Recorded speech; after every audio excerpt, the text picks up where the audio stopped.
Hello everyone. Today I had a little bit more time, but of course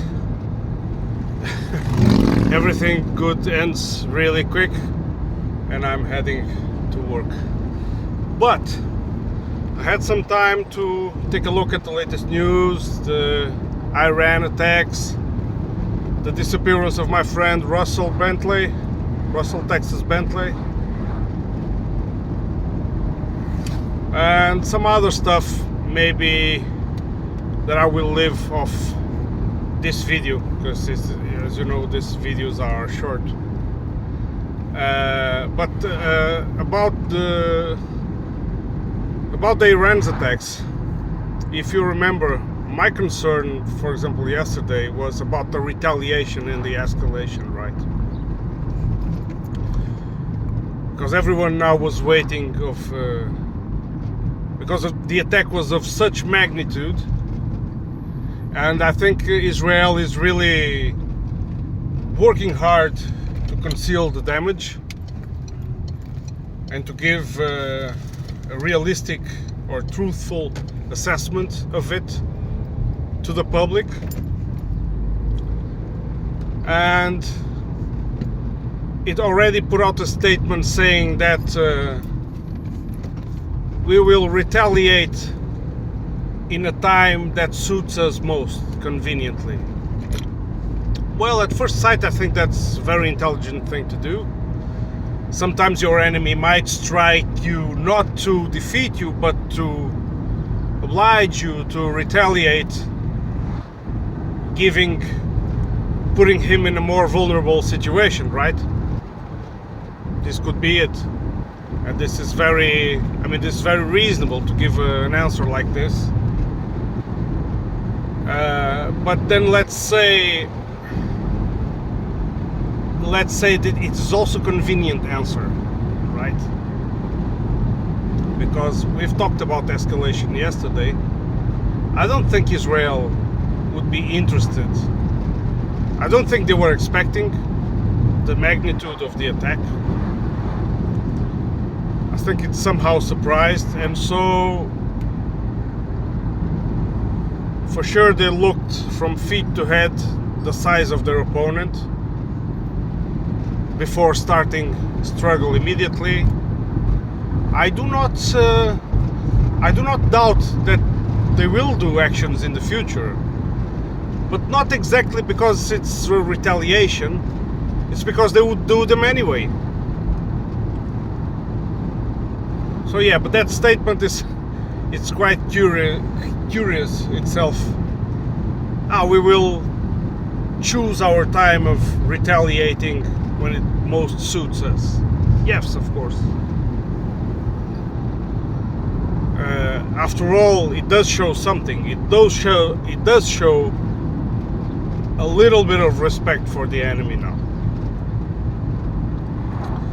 Okay.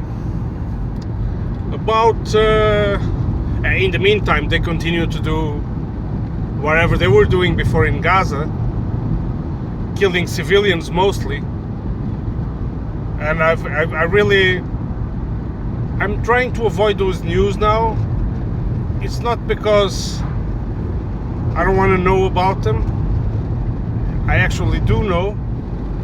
But for me, it's always hard to see,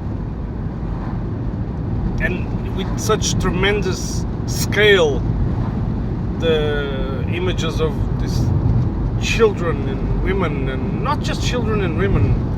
I mean, women sometimes can pretty much take care of themselves much better than men. Remember this. But it's the mothers, pregnant mothers, caregivers, human aid workers, men, people, civilians in general. It's too obscene. I think it's too obscene. And of course, the United States provides ample cover for this. Okay, that's that. About my friend Russell Bentley's, my friend, disappearance, it's still embroiled in mystery. very much, because I have been checking all the Telegram, at least the ones I know, and the most vicious ones, especially the most vocal ones, because I'm talking about Ukrainian Telegram channels and NAZI Ukrainian channels, because those are the most vocal. They like to brag about killing and maiming and torturing of their enemies, of the ones they consider their enemies.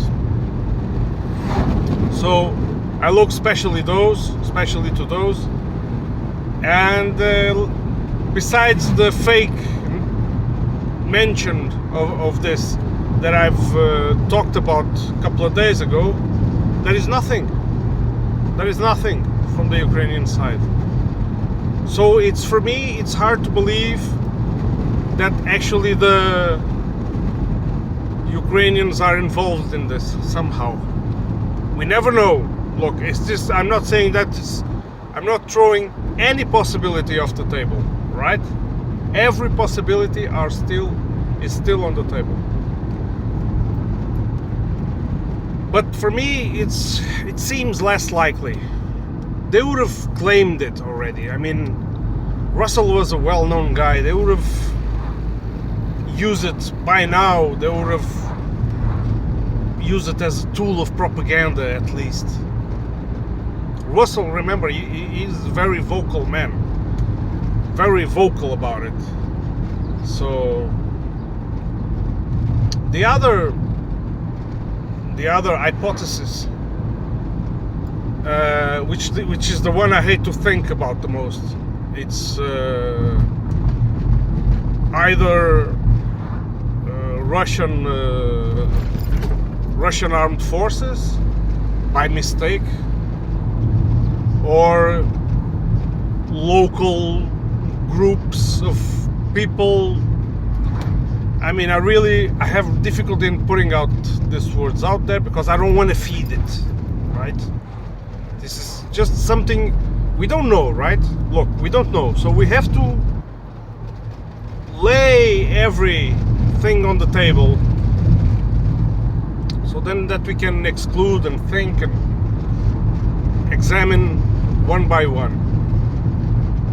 But do you know this guy, this Russian dissident that goes by the name of, well, he goes by many names, but I think Rollo Slavsky is one of the names. I have interviewed him on my channel to listen to his narrative, to his side of the story. I think it's always, if someone gives a respectful talk, I mean, if someone is a person that you can talk to, although you do not agree with him, it's always worth to talk to, as long as the conversation remains in a civilized tone and manner, right? So, and actually Slavsky is you can see that he's a very educated person. And he was giving me his perspective, and today he also made a couple of interviews to Russell, which I found them a little bit awkward. But Rollo, in his blog, I think it's Substack blog, he puts out this hypothesis that some harm may have come to Russell because he has been, or maybe he was being, again, I don't know, too vocal against the Russian authorities, right? For me, it's still a conflicting narrative, because he's been invited to go to Moscow to ceremonies. He's been awarded medals. He's a veteran. He has veteran status. When I had interviews with him, and I asked him, for example, if it was a wise thing to vote for Vladimir Putin because of the things that we hear in the West, And I remember his answer was something along the lines of, it's the only intelligent thing to do. It's the thing of intelligent people. It's like when I asked him about the 87%, it's because he answered me like, Russians, it means that Russians have at least 87 intelligent people, right? Percentage. Something along these lines, so no doubt, several times we spoke. He did have some criticism sometimes in the military field, but we know that this kind of criticism can come from within when people want Russia to settle the conflict and to win, and they wanted people with that trend of thought and who takes this side want to see a good work being done. They want to see less people suffering from the side of Russia, from the side of the Donbas people, right? So sometimes they were not happy with the results of the military operations, and they could become quite vocal about it. But still, I mean, Russell, his character, it's not like he's planning a coup or anything, or convincing other people to turn against. It's not like that, right? And I've met plenty of other vocal people, even when I was in Russia, which I was trying. I remember meeting this guy on the train. Short story. I'm sorry for the rambling. I remember meeting this guy on the train, and he asked me where I was heading, and I said, ultimately I will go this, there, and there, but ultimately I want to reach Donetsk. And the guy put his hand on the chin and looked up, rolled his eyes up, and said, Donetsk, Ukraine? And I replied, Нет, Donetsk, Russia. And he think for a moment again, and again he told, nah, Donetsk, Ukraine. And I replied again, Нет, Donetsk, Russia. And at the second exchange, he looked at me and he said something along the lines, I'm not fluent in Russian, but said something along the lines that, I don't want to talk politics. But the matter of the fact is that this guy didn't know me from any place, right? I could be anyone on the train there. And he was still speaking his mind, right? And a lot of other examples of people I just had met and they were complaining about stuff. It's normal. I mean, if you live within a country and you've grown, you've been there, you were born there, you've been there, you always have some criticism of the policies, some things that you like to see and some things that you don't like to see. It's normal. So, but Rollo puts out this theory that Donetsk is a gangland, and that could have been a lot of FSB spooks around, and they could have picked them up. And I mean, I don't know. But on the other hand, if this was the case, I pretty much hope that whatever they have a hold against him, they can settle and release him. That's what I'm really hoping for, if that's the case. I'm not saying that it is. Then of course Rollo puts out other hypotheses like drug gangs. I'll be honest with you, I haven't been that long in Donetsk, right? I've been there like about 4 days. There were 4 intense days. We went to a lot of places, talked to a lot of people, we went to visit a lot of spots. I testified attacks on Donetsk by the Ukrainian forces, and it didn't seem like, I mean, when I imagine a gangland, it's a place where you where you cannot walk the streets safely, right? And the most unsafe thing that can, the greatest hazard that can happen to you on Donetsk, it's a Ukrainian shelling. This was my impression, right? So I don't know about the gangland and the drug gangs, but I don't know. Maybe he has more information than I do. It didn't seem like that to me, and that it could have been caught on the bad side because he has a drug dealer past in the USA. You know, Russell. This is no secret. Russell admits it. He dealt drugs on when he was in the US. But we're not talking about this cocaine dealers and violent gangs. He dealt weed. He dealt with weed. He was even a part of movements to legalize weed. He was really open about it, right? I don't consider someone that deals with weed to be the same kind of criminal of this cocaine, heroin, drug dealer gangs, right? Not the same league. Hope you agree with me. And so he was putting out this possibility that he could be somehow associated. I've been, when I was there, I was almost 24-hour cycle with Russell. We just didn't sleep in the same bed, right?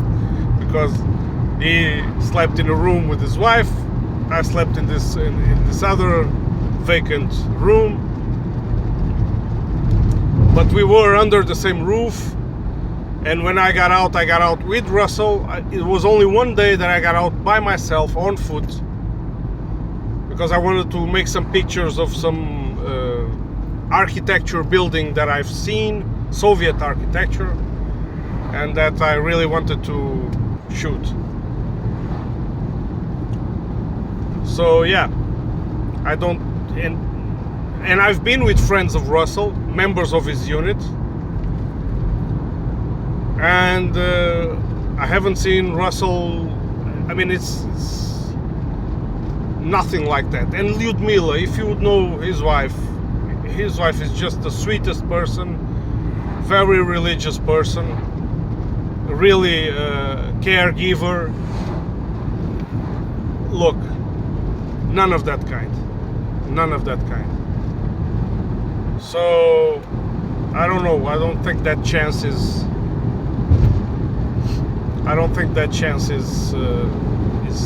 probable too. I do know one thing. Russell is a good man. I hope he still is. I hope he is alive, and I hope whoever took him bring him safe and sound. Like I said yesterday, of all the possibilities I've spoke today, of all the hypotheses that Rollo put out in his article,